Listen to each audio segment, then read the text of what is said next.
Olá, bom dia para quem tem bom dia, boa tarde para quem tem boa tarde, boa noite para quem tem boa noite, paz para quem está em paz com Cristo, né? E aqueles que ali estão dentro da palavra João 8,32, né? Conheceis a verdade e a verdade vos libertará. Aqui é uma curiosidade do Granciano, tá? Do Granciano. Abriu a caixa, tá roncando, ronca bastante, parece que tá tudo demolindo. Vai ali, olha os dois rolamentinhos, não tão ruim, né? Ah, não tão ruim, não pode ser aqui. Vai direto no rolamento do pinhão, tá? Presta atenção aqui, eu vou dar uma curiosidade para vocês aqui, como é que se faz para testar esse rolamento. Pega a esmilhadeirinha, dá aqui, ó, no cantinho aqui, ó.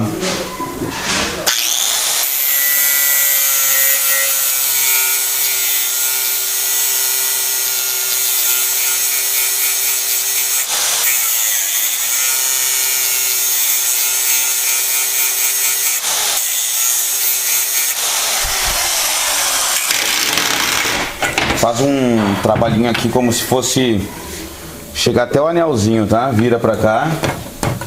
E aí pega uma faquinha. E ó, bate aqui assim. Só bate aqui assim a faquinha e tira a chaveta do anel. Tá? Tirou a chaveta do anel. Aí você já vai aqui, ó. Você vai abrir o rolamento e vai ver com certeza tá estourado. Tá aqui, ó. Curiosidade que eu quero passar para vocês: o rolamento cariado.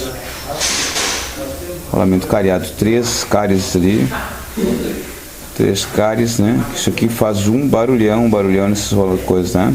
Então vai direto no rolamento do pinhão, tá? Vai rolar direto no rolamento do pinhão, tira ali os anelzinhos e vai direto nele, tá? Um abraço a todos.